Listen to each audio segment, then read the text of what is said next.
Hello, hello, hello. We are back. Now moving into insertion sort, bruh. So with insertion sort, this is also another fundamental sorting algorithm. Primarily, I would consider it to be like elementary because it's easy once you know how to think about it. Because really, all it does, right, is take in an unsorted array or data structure or anything containing inputs, and then we would check that. So what we would do, right? Let's say we had an array of 8 elements. Cool.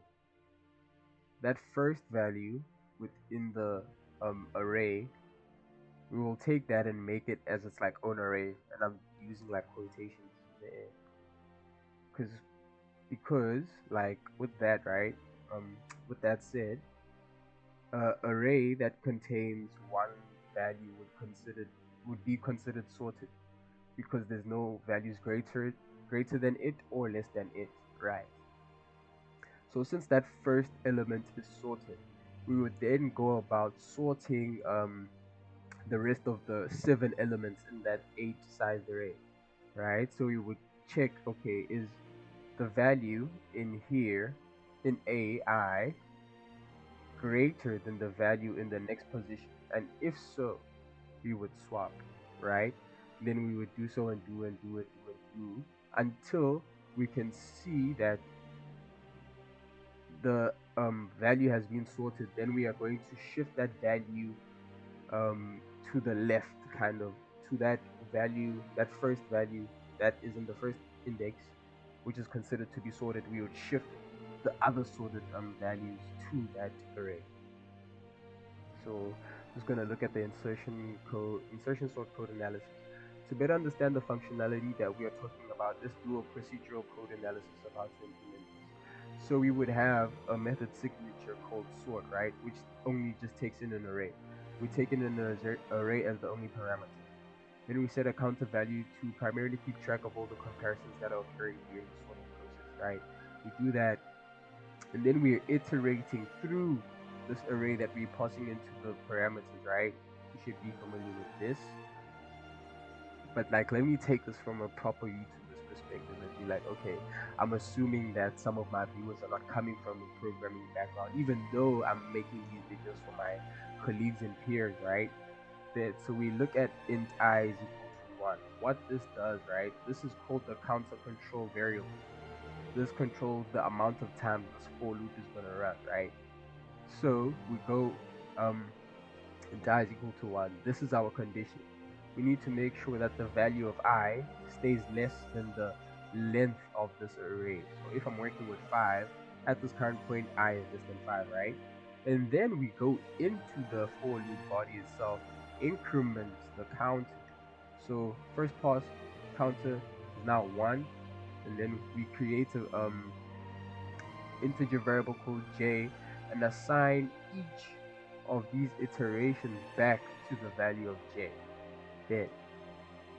Then, so as we've stated with insertion sort, the first part of the array is considered to be sorted. So now we run the while loop to check whether this j right here, the index position is less than 0, because we're going to be decrementing this j. So the while loop is going to run, and then until it meets this condition, it's going to run.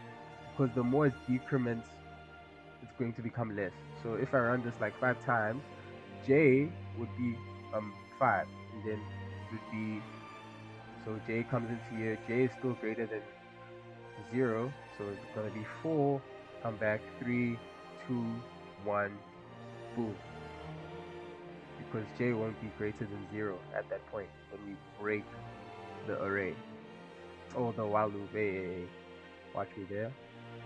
Then with that said, right, we are still implementing insertion sort, which is primarily checking if the next value is greater than the current value you're working on. And that's how we denote any kind of like comparisons or sorting within an algorithm, right? And then if that is true, if the value of j minus 1, or the value that's previous to this value here, we're going to swap those values, and then we decrement j. And that's just pretty much it for insertion sort, right? Like that's how it functions. That's the heart of the algorithm, as my lecturer says. And then we just print out the values that we have stored in the array that is in the parameters over here at the top. Cool beans, bruh. And then yeah, declaring the insertion sort method. So we actually need two methods, right? This first method here implements the sorting, like the heart of the algorithm. And then in here, all we're really doing is taking the values that are within the array and placing them into no, wait, yeah, insert into insertion sort. That's the name of the method. So we are just taking that array and inserting it into its various positions. Ooh, kind of got this wrong. Let me just read it. So we actually need two methods, as the first one just sorts according to the parameters of the sorting of the initial array. The next method is just used for setting parameters like the array that we will be sorting, the number of elements, the key operation, and the size of the array. This is the method signature that sets. Ooh, I'm gonna cough. Sorry. Let me just pause this. Come back. Sorry.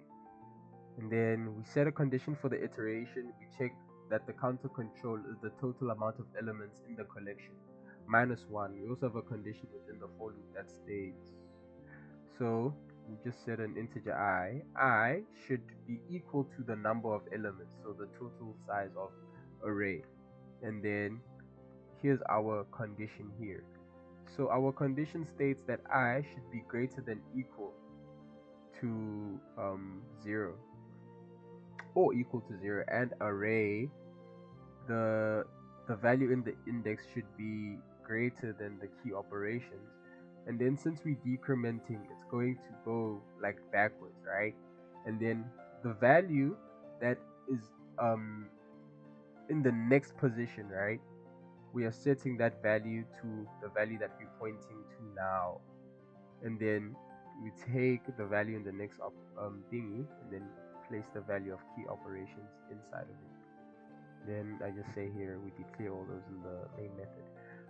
Sorry for not being clear, man, but like I think I just went on a whole little bender of trying to understand the algorithms, right? Just studying and cramming for what is now today's test practically. But I think I got it down to the T, because essentially all it really takes is understanding the conceptualization of an algorithm and then translating it into code. Like one thing I've been thinking about at the back of my mind is that whoever can read pseudocode can do data structures, because you just step by step follow this and just implement it in another programming language, so on and so forth, right?